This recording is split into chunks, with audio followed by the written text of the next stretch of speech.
tayo kumayod. All we need really are the right tools, the right assistance or platforms for assistance, and also the right people around us to inspire us and to enable us correctly. And speaking of the right enablers to bring to your surroundings or to surround yourself with, we're very fortunate because today we have one of our partners who can help shed more light on how this effort can bridge that gap given Filipinos' realities. Ladies and gentlemen, to delve deeper into the needs of unbanked Filipinos and the importance of providing a supportive ecosystem, today we have a very special guest. He is a renowned motivational speaker, financial consultant, and business coach who has inspired countless individuals to achieve financial success. You guys know what I'm talking about, right? Ladies and gentlemen, please welcome the one and only Chinky Tan.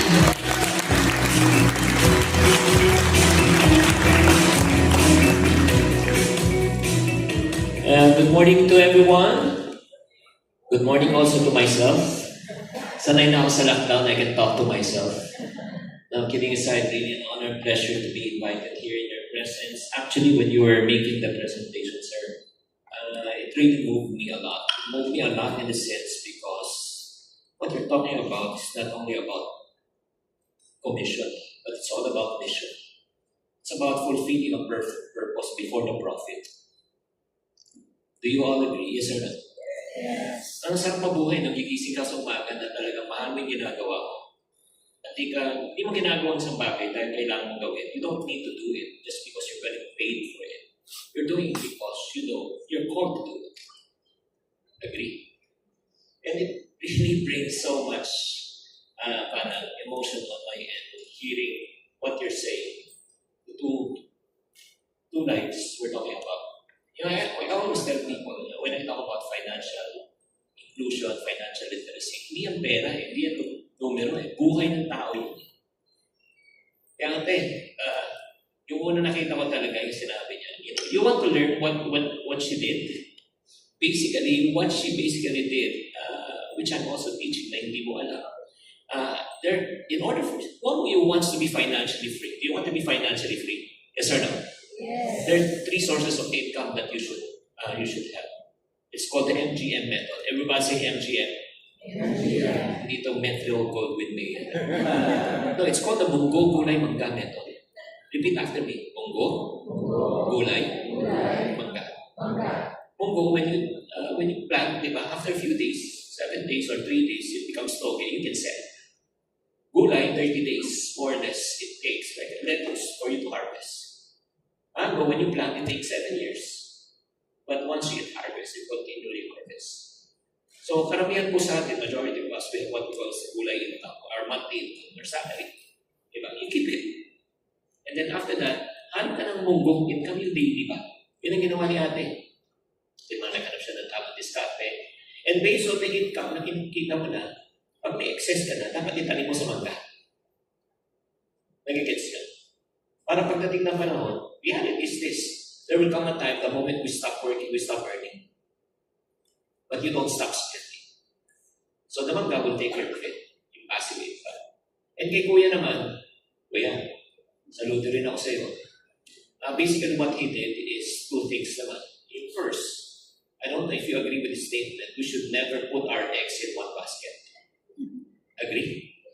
But oftentimes, we often hear it in terms of investment. Diba? Never put, diversify. But diversification must not be first applied in investment. Diversification must first be applied in cash flow. When I say hello, can you say hi? Hello? Hi. Nagigets yun. And then the pandemic really taught us one good lesson. Kung iisa lang kita mo, pag may nangyari, tapos na. Tama mo rin. Kaya nga, never put your eggs in one basket. Aside from your original income, dapat meron kang pangalawang income, pangatlo. Pero yung matindi yung sinabi mo, kuya, na kung ano yung trabaho mo, yung una, mag-sideline ka, pero huwag mong iwanan yung unang mong income. Ano yung principle na yun? The principle is never kill the goose that lays the golden egg. Do you follow? Oftentimes, mali ang mindset natin eh. I hate my job. I want to quit. So, ano mangyayari dyan? Kung isa ng source of it, babalikan naman sa isang source. Mas maganda, you keep your job, and then after that, you add an additional na walang conflict of interest. So yung sources of income mo, multiple na. Does it make sense? Yes or no? So having said that, again, a round of applause for what you guys are doing. At ito lang, the next question mo. Sino sa atin dito ang gustong yumaman? Pakitaas mga kamay. Siyempre lahat, di ba? Pero the reality is this, maraming gustong yumaman, pero iilan lang ang naniniwala na sila ay yaman. A lot of people want to become rich, but only a few people believe yung kaya mo. Kaya mo. Nagigets yun. I'm sure pag pumasok ka sa isang bahay, di ba, you see a house, ganun bahay, di ba? High ceiling, walang bubog, di ba? Kita mo langit. Yung sinabi sa impression, 30 million. No, 30 million, 40 million. Ganda siya, pero di ko afford. Agree? But let me tell you this. Big things starts from humble beginnings. Di ko makalimutan sinabi ni mama ko, anak, pag walang piso, walang sandaan. Walang sandaan, walang libo. Walang libo, walang daan libo. Walang daan libo, walang milyon. Kung di ka marunong mag-umpisa sa piso, huwag ka na mangarap na magkakaroon sa milyon. And then I also advocate na yung sinasabi ko parating iponaryo. Minsan mahirap mag-ipon. Would you agree? Yes or no? Pero ito yung paniniwala ko. Kung gusto, gagawa na. Kung ayaw marami. In English, if there's a will, there's a car. Right? Wheels. Ito yun eh. I always challenge people. Start ka muna sa 20 pesos. Can you start with 20? You do it every day times 30. That's 600 a month. Right? Dati hindi ka nakakaipon, ngayon 600 na. Uy, ano sabi mo? Ay, kaya ko pala. Agree? Ang next goal mo, next month, ang next goal mo. Higher, lower. Ano naging mo? Naging 1,000. Yung next month. Ano sasabihin mo sa sarili mo? Ay, kaya ko pala. Tama mo na eh. From 1,000 to 2,000, nagigets nyo. We are having that kaya ko pala mentality. Kaya this advocacy, this tagline na kaya mo is really important and relevant. That brings me to my topic today. Actually, intro pa lang yan. Yan ang problema ko, pag nabigyan naman ng mic. I have a problem, and I have a sickness called aim. Alam mo yung aim? Ayaw ipasang mic. So, right now, let me ask you, kung you currently have your own bank account, you have a bank account, yes sir? Okay. Sino sa inyo wala? Sino po sa inyo, kahit anong tanong ko, ayaw nyo talaga magtaas sa kamay? No, good for you if you have a bank account, but do you know of people who doesn't have their own bank account? Do you agree? Kasambahay natin, drivers natin. Why? Saan yung, health report? Can you show the slide, please?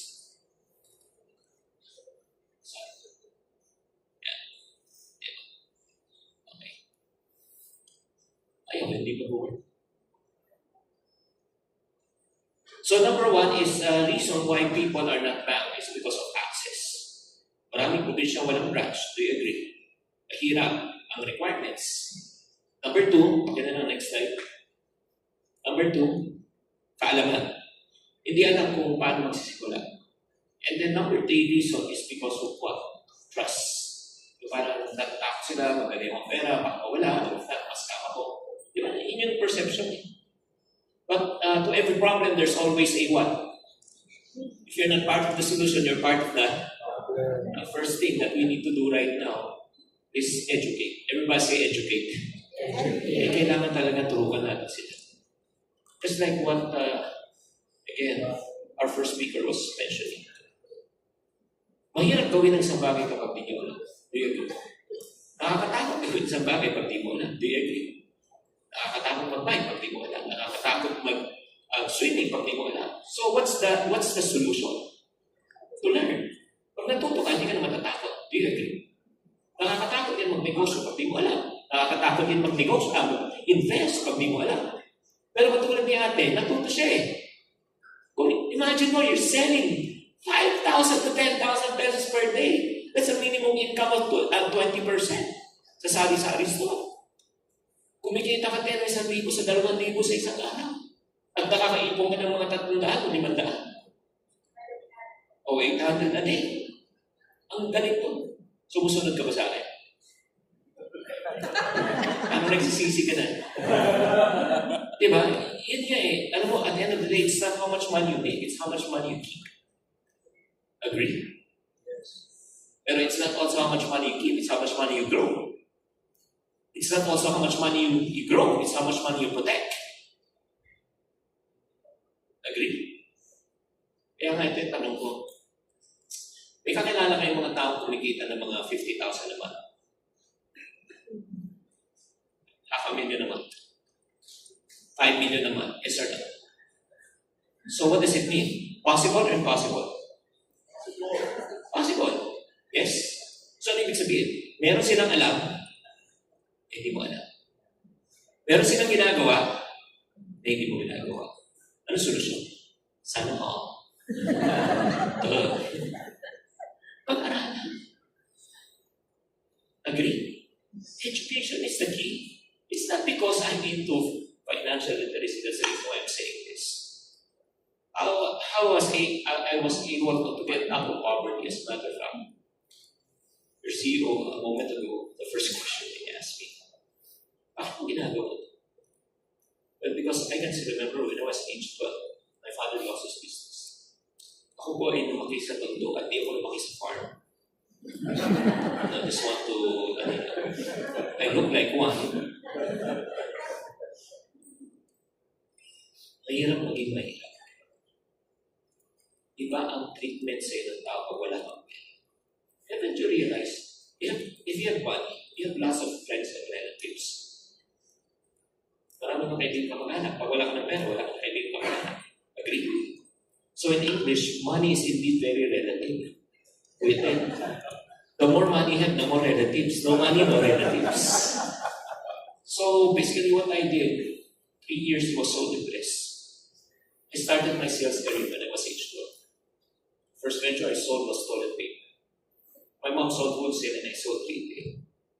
And when I was selling, first experience, people made fun of me. They called me toilet paper boy at school. And the second experience was this. Sino sa inyo nag-try na magbenta? Pagdaas na. People you expect to buy and support you will never buy and support you. People you least expect to buy from you and support are the ones buying and supporting you. Agree? So to cut the long story short, from toilet paper, sold pants, I sold shoes, I sold shirt. I hit my first million when I was in my 20s. Again, it's not to brag, but I got out of poverty because of education. Natuto. Second, equip. It's very important that we equip. Bigyan natin ng tools, bigyan natin ng gabay. The good news about PFD, nakita ko talaga yung sabi ko, ito na yung roadmap. From end to end. Nagigets nyo? And the reason why, whoever among the team was able to do this, yun din yung problema ng karamihan ng tao. Okay.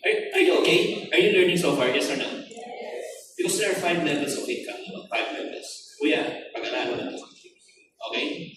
You want to learn? Yes or no? Yes. Level 1, you earn day to day. Arawan. Level 2, week to week. Level 3, month to month. Level 4, year to year. When say year to year, may 1 year ka ng emergency fund. Kahit hindi magtrabaho, buhay na isang taon. Buhay ka na kapag ipon ka na isang taon. And level 5 is decade to decade. 10 years, 20 years. Meron ka ng ipon. Now, let me ask you this question. What do you think is the most dangerous level from level 1 to 5? Sige na. Just choose one now. Ano yung palagay? 1, hindi po. Day-to-day na. Ano po? 3. Level 3 is the most dangerous one. Bakit hindi level 1 and 2 arawan sa lingguhan?